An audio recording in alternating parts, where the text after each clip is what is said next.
দূরে এবং কাছে আমার প্রিয় বন্ধুরা, আসসালামু আলাইকুম রহমতুল্লাহ।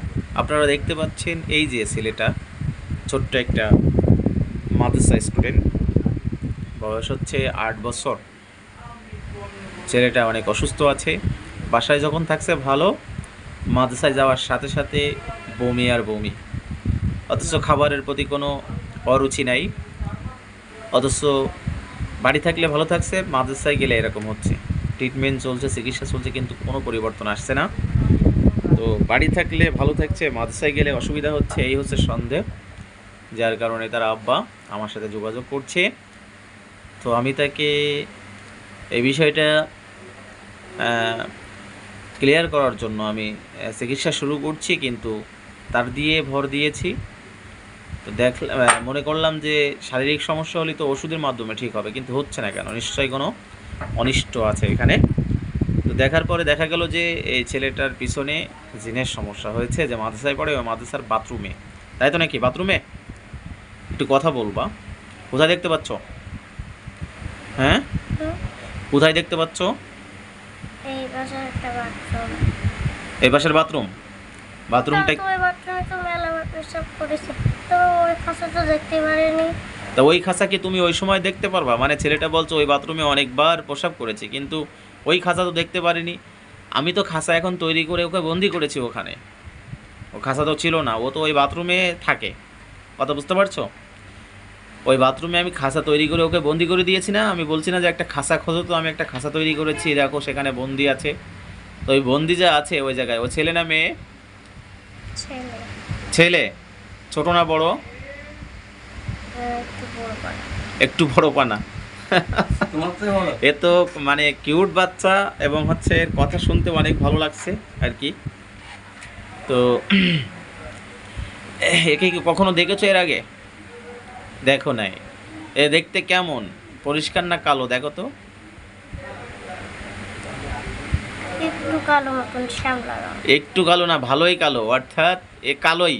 শয়তান হবে কালো, আর মুসলিম মুমিন জিন যারা হবে তারা হবে ভালো, তারা হবে পরিষ্কার, তাদের চেহারা খুব সুন্দর হবে।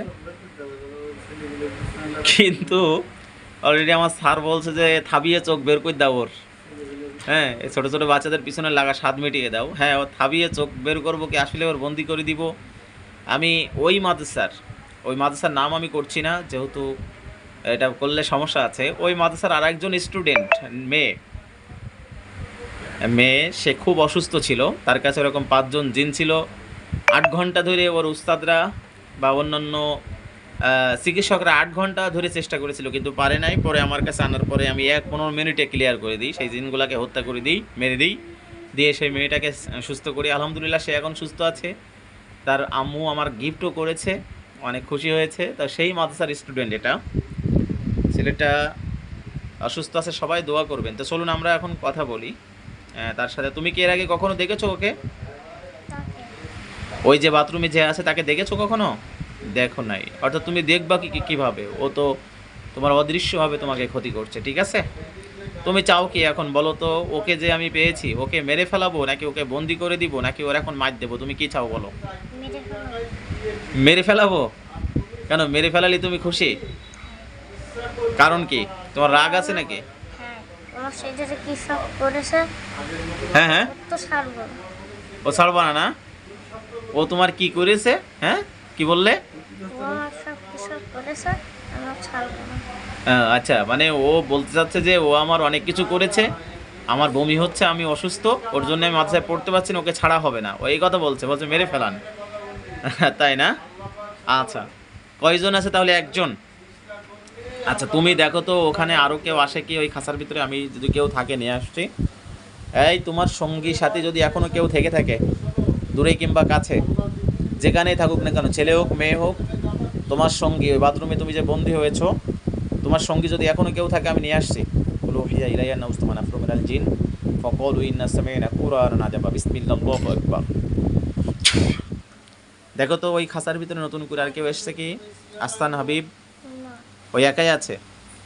আচ্ছা, ও এখন তোমার সাথে কথা বলবে। হ্যাঁ, তুমি ওর সাথে, ও কি বলবে তুমি শুনতে পারবা, কারণ তোমার উপর আসর হয়েছে, তুমি পারবা একমাত্র, আর কেউ পারবে না। কথা বুঝছো? এই তুমি যে খাঁচার ভিতরে বন্দি হয়েছো, আহসান হাবিবের পিছু কেন নিয়েছো? বাথরুম থেকে কেন ওকে ধোকা দিচ্ছ? মাদ্রাসায় যাওয়ার সাথে সাথে কেন বমি তৈরি করছো বলো? অসুস্থ করছো কেন? দূর থেকে দৃষ্টি দিচ্ছ কেন তুমি? হ্যাঁ, কথা বলো। দূর থেকে কেন দৃষ্টি দিচ্ছ? কি ক্ষতি করেছে আহসান হাবিব? তোমার কি ক্ষতি করেছে? কি বলে দেখো। কিছুই তো বলছে না। চুপ করে আছে, কিন্তু আমি যে কথাগুলি বলছি ও শুনতেছে না কথাগুলি। হ্যাঁ, হুম, আমি যে কথাগুলি বলছি কথাগুলো ও শুনছে না। চুপচাপ বসে রয়েছে। ও চুপচাপ বসে আছে। ও আচ্ছা, মানে ও কথা বলতে চাচ্ছে না, চুপচাপ বসে আছে, নিজেকে অনেক চালাক মনে করছে। ও মায়ের খাবে, তো মায়ের দেওয়ার আগে আমি চাচ্ছিলাম যে স্বীকারোক্তি নেওয়ার জন্য। মায়ের প্রয়োজনে দিব, সমস্যা কি? প্রয়োজনে আমি মার দিব ওর। হ্যাঁ, এই তোমাকে কিন্তু সাজা পেতে হবে। ও কি বাচ্চা নাকি একটু বড়? ও হ্যাঁ, একটু বড়। একটু বড়। আচ্ছা, আমি ওর গলা ধরে দাঁড় করে দিচ্ছ যে বসে আছে। এই দাঁড়া, বিসমিল্লাহ, আল্লাহু আকবার, দাঁড়া দাঁড়া। দেখো তো দাঁড়িয়েছো? দাঁড়িয়েছে। হ্যাঁ, তোকে কিন্তু আমি মার দেবো কিন্তু একেবার। আমি কিন্তু কিছু বলছি না বলে মার কিন্তু শুরু করব, ছাড়বো না একেবার। কথা বলো, আমি কিছু বলবো না। কথা বললে ভালোভাবে তোমাকে আমি বিদায় দিব, অথবা যা ইচ্ছা তাই করবো ভালোভাবে, কিন্তু নাইলে মার খাবা কিন্তু। বলো, আস্তান ছেড়ে দিলাম তোমাকে। বলো, আহসান হাবিবের পিছনে কেন লেগেছো? কি ক্ষতি করেছে তোমার এই বাচ্চাটা? 8 বছরের একটা বাচ্চা, মাদ্রাসা স্টুডেন্ট। একে হেফজু পড়ে না নাজারা পড়ে? না না, শুরু করেছে। ও কেবলমাত্র শুরু করেছে। যেদিন থেকে গেছে সেই দিন থেকে আর পিছনে লেগে যাবো। যেদিন দিয়ে গিয়েছে সেই দিন থেকে, মানে সেই দিন থেকে এই অসুবিধাটা শুরু হয়ে গেছে। অনেকটা ভালো, মাদ্রাসায় যাওয়ার সাথে সাথে অসুস্থ। অসুস্থ, আচ্ছা। হ্যাঁ বলো, কেন লেগেছো আহসান হাবিবের পিছনে? অনেক লং হয়ে যাচ্ছে কিন্তু কথাবার্তা। আহসান হাবিবের পিছনে কেন লাগছো সেটা বলো আমাকে, বললেই তো হয়ে যাচ্ছে। আর কি বলে দেখো তো এবার। কিছুই তো বলছে না, চুপচাপ বসে রয়েছে। আবার বসে পড়েছে? না মানে আপনি ধরে রেখেছেন। হ্যাঁ, ও দাঁড়িয়ে রয়েছে সেটা। হুম, আচ্ছা, কিন্তু ও কিছু বলছে না। তুমি- সাহস ওর। হ্যাঁ, তুমি কি ওই বাথরুমেই থাকো নাকি না অন্য জায়গায় থাকো? এবার কি বলে দেখো তো। কিছুই তো বলছে না। আচ্ছা, আমার মনে হচ্ছে জিনটা বোবা জিন। মনে হচ্ছে যে ওদের তো শয়তান আছে না। এই জিনটা বোবা জিন। এই বোবা জিনেরা আসলে মানে কথা বলতে, তার তো কথা বলতেই পারে না। আচ্ছা, আমি ওর একটু শাস্তি দিচ্ছি, তো ও ছটফট করে কি তুমি দেখবে বাথরুমের ভিতরে এই খাঁচার মধ্যে। এই কোরআনের শক্তিতে ওর একটু শাস্তি প্রয়োগ করা হোক। ও যদি বোবা না হয় কথা বলতে বাধ্য হবে। আফাহাসিবতুম আন্নামা খালাকনাকুম আবাসা ওয়া আন্নাকুম ইলাইনা লা তুরজাউন ফাতাল্লাহুল মালিকুল হাক্কু লা ইলাহা ইল্লা হুয়া রাব্বুল আরশিল কারীম। এবার দেখো তো কষ্ট পাচ্ছে কি? হুম, পাচ্ছে। পাচ্ছে? এবার তো কষ্ট পাবে, তাই না? এই তুমি কি কথা বলতে পারো না? কথা বলতে যদি পারো তাহলে কথা বলো, আর না বলতে পারলে মাথা নাড়াও। কথা বলতে পারো না তুমি? তুমি কি বোবা নাকি? কি বলে দেখো তো, মাথা নাড়াচ্ছে কি দেখো। এখনই কিন্তু ওর মেরে ফেলাবো আমি। কিচ্ছু বলছে না। ওর কোনো সময় আমি আর দেবো না। ইয়ে চলে দিন আমাদের কুতিবা আলাইকুমুল কিসাস। এই দেখো তোর গলায় একটা ছুরি গেছে কি? ছুরি? হুম, কিসে? হ্যাঁ, এই তোর মেরে ফেলাবো এখনই, আমি জবাই করে দেবো। বল, তুই কি কথা বলতে পারিস নাকি বুবা? বল, কথা বলতে পারিস নাকি বুবা? বল তাড়াতাড়ি বল ভাই। কথা বলতে পারলি কথা বলবি, না হলে যদি বুবা, তাও বুবা হলেও মাথা নাড়া। বুবা তুই? কি বলতেছে? কিছুই তো বলছে না। একটু মাথাটা নাড়াচ্ছে। মাথা নাড়াচ্ছে। এরকম করছে? ও বুবা তার মানে। আচ্ছা, বুবা জিনের যদি আমি কথা বলতে বলি, সে তো কখনোই। ওই এত শয়তান আছে। ওরে বাবা রে, বুবারাই তো আরো বেশি জ্বালাতন করে মানুষের। ওই রাতের বেলা ঠেসি ধরে কারা? ওই যে বুবারাই তো ঠেসি ধরে। সম্মানিত দিনী ভাই ও বোনেরা, আমি অনেক চেষ্টা করলাম যে আহসান হাবিবের পিছনে এই যে জিনটা আছে কথা বলানোর জন্য। আসলে সে বোবা। এই বোবা জিন কি কথা বলে? তবে তার পিছনে যে জিন আসর করেছে এটা সঠিক একেবারে, কারণ সে হচ্ছে কালো শয়তান দেখতে পেয়েছে, এবং আমার মনে হয় ওই বাথরুমে থাকে এই যে জিনটা। এখান থেকেই এ সুন্দর বলে একে আর কি ধোকা দিয়েছে, পছন্দ করেছে, ভালো লেগেছে, ধোকা দিয়েছে। কিন্তু ওই জিন তো জানে না যে আমি যদি একজনকে ধোকা দিই তাহলে তার অসুবিধা হবে, সে মাদ্রাসায় পড়তে পারবে না, অসুস্থ, ও তো এটা জানে না। আর ওর কাজ হচ্ছে যাতে এলেম শিক্ষা থেকে বঞ্চিত হয়। আসলে এলেম শিক্ষার পথে বাধা সবচেয়ে বেশি। জিনেরা চায় না যে মানবজাতি এলেম শিক্ষা করুক, শিক্ষিত হোক, জ্ঞানী হোক। যে জ্ঞানের কারণে মানুষের প্রাধান্য দেওয়া হয়েছে সেই জ্ঞানের পথে বেশি শত্রুতা করে ওরা। তো ঠিক আছে, আমি ওই জিনটাকে এখন ছাড়বো না, ওকে ছাড়লে সমস্যা আছে, ও পরিবর্তন হবে না। তারপরে ওর সাথে আমি একটু বলি, এই বদলে দিলে নদীতে চলে যাবে। না, ওর আমি এমন জায়গায় পাঠাবো আর ফিরে আসতে পারবে না। আচ্ছা, আমি ও তারপরে বলি, এই তুমি যে আস্তানা বিবের পিছনে যে লেগেছো, তুমি কি এর পিছন থেকে একেবারে চলে যাবা, নাকি এর পিছনে লেগে থাকবা? একেবারে যাইবা কি বলো? যাইলে মাথা নাড়াও। এই কি কি করে দেখো তো, আস্তানা বিবির পিছন থেকে তুমি কি একেবারে যাইবা নাকি? কি বলে? তো বলছে না। না বলুক, মাথা নাকি নাড়াচ্ছে নাকি? আচ্ছা ঠিক আছে, ও বদমায়েশ, ও হিটলারি, হিট দেখাচ্ছে ও। এই মুহূর্তে ওর খাসাটা মজবুত করা হোক।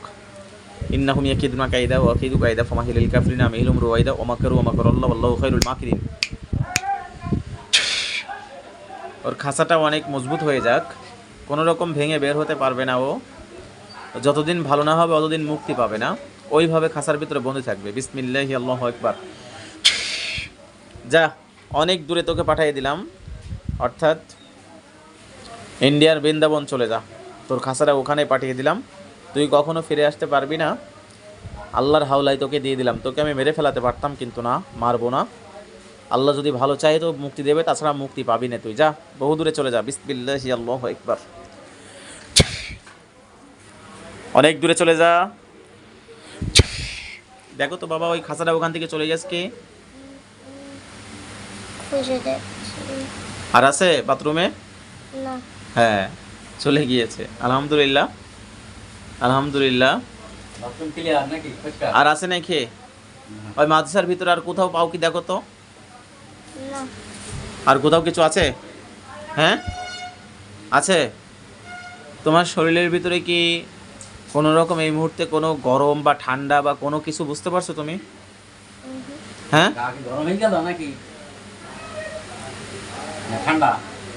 আচ্ছা ঠিক আছে, ওকে আমি বন্দি করে দিয়েছি, অর্থাৎ ও বের হতে পারবে না। বুঝতে পারছো? চোখ খোলো তুমি। ওকে বন্দি করে দিয়েছি, ও বের হতে পারবে না, কে? কখনোই বের হতে পারবে না। বুঝতে পারছো? ও আর তোমাকে ধোঁকা দিতে পারবে না। দেখেছো? হুম? কি দেখেছো মনে? আর মনে থাকবে না? মনে তো অবশ্যই থাকবে। কালো